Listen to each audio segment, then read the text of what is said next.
Hi everyone and welcome back to my channel. Today's video is all about a topic that I am so passionate about, which is tapping, also known as emotional freedom technique or EFT, and the 5 different ways we can use tapping besides the traditional way. As you may know, EFT is a revolutionary method that combines acupressure with modern psychology, offering profound benefits for mental, emotional, and even physical well-being.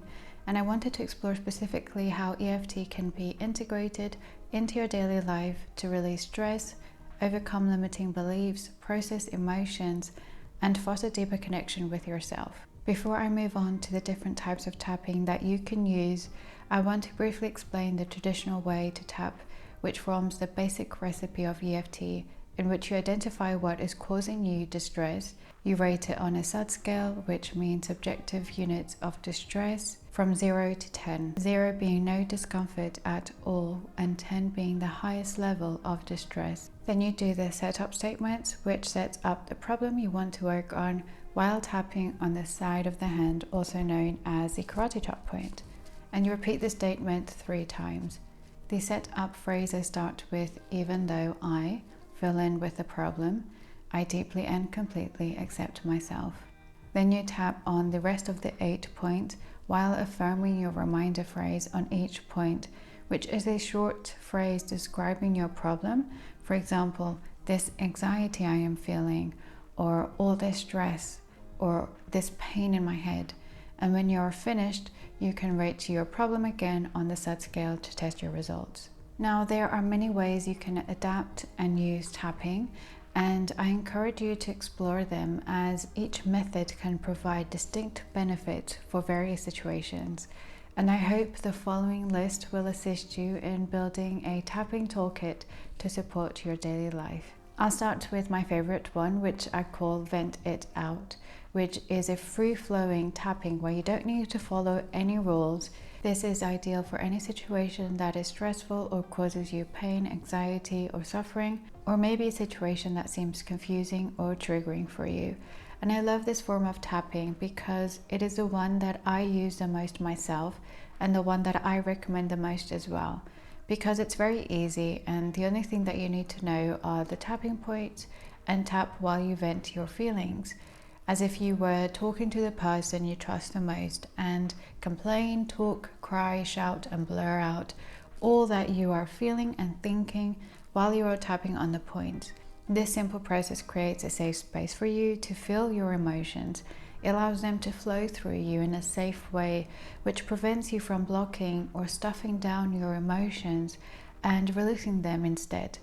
It can also provide you with clarity, perspective, insight, solutions or answers, and a deeper sense of self-awareness. So for example, I had a situation happen to me a couple of months ago where I felt insecure and embarrassed.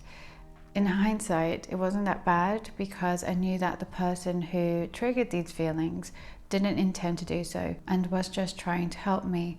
However, after our interaction, I wasn't feeling so good, so I felt the need to tap. I was even cooking at the time, but I felt the urge to tap, so I did, right there in the kitchen. I was doing this method of tapping and I was just venting out about the whole situation. And I realized that what I felt was embarrassment and insecurity about myself.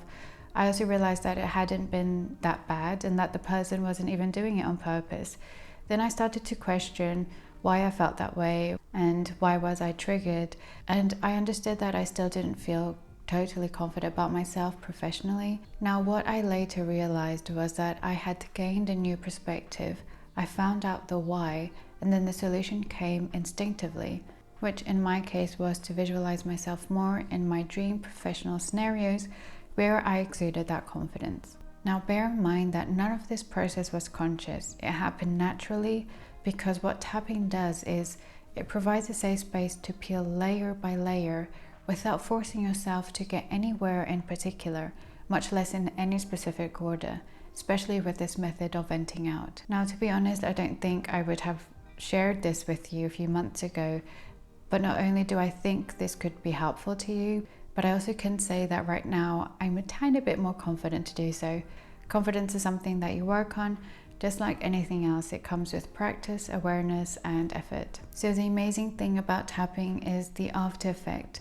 So for example, if you just vent out and have a crying session, it has its own benefits because you are allowing yourself to feel your emotions and not block or repress them. However, you might still feel the lingering effects and feelings for some time afterwards. With tapping, however, you feel much more calmer afterwards because you allowed yourself to feel your emotions in a controlled and safe environment.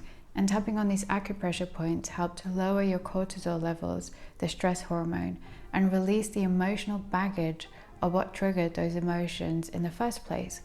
And what it seems to do is that later on you're not so triggered by it in the future because tapping is able to remove that fight or flight response. From my experience, when I tap on a situation that has a triggering reaction, especially when I tap when it's still very heated within me and still very present, I realize that later on, whenever I recall that situation, it doesn't have that much of an emotional impact on me.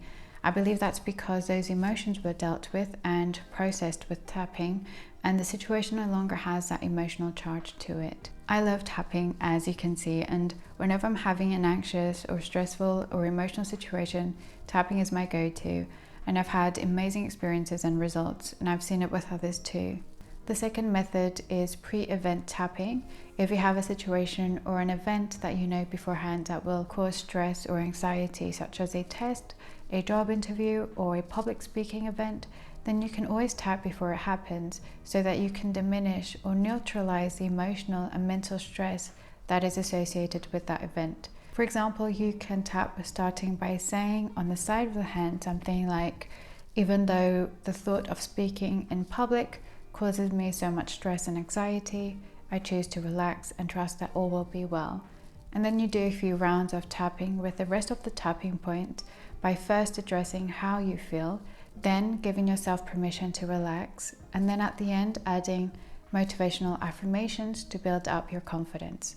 Now, while tapping before a stressful event is a great practice, sometimes it may not be enough, or you may find yourself in a stressful situation that you did not anticipate, and you may not be able to find a private space to tap. So here is when you apply this third method of tapping, which is in public. Tapping can be a very funny looking technique to practice in public, so you may want to have alternatives such as tapping on only one point, such as the collarbone with only one hand, or the side of the eye where it may be less evident that you are tapping, and just having a moment of reflection, for example. Or instead of tapping, you can just press the points, as this can be even more discreet and more subtle. And of course, you can vent out or state affirmations in your head. The fourth method is tapping while using your daily affirmations. If you are someone who loves using affirmations, then combining tapping with affirmations is a great way to help rewire your subconscious mind towards the changes you want to experience within yourself and in your life. This is a fantastic way to elevate your practice to help you integrate these new feelings and beliefs. I specifically use this method in my morning routine as I say my morning affirmations to start the day with a positive and uplifting energy and mindset. The fifth and final method is guided videos. You can always follow along with tapping scripts or guided videos like the ones that I offer here on my channel. You can, for example, try one script or video that you resonate with and repeat it for 21 days to see if you feel the difference, or longer if you prefer, until you see the results that you desire. And remember that you can always adapt to them to your specific needs or situation. These videos are there to help guide you through your struggles, and you can make them as personal as you want. So I hope you enjoyed this video and that it was able to broaden your perspective on how you can incorporate tapping into your life. And don't forget to like, comment, share and subscribe to stay updated on my latest videos and join this wonderful community on the path of personal growth and freedom. Sending you so much love and light.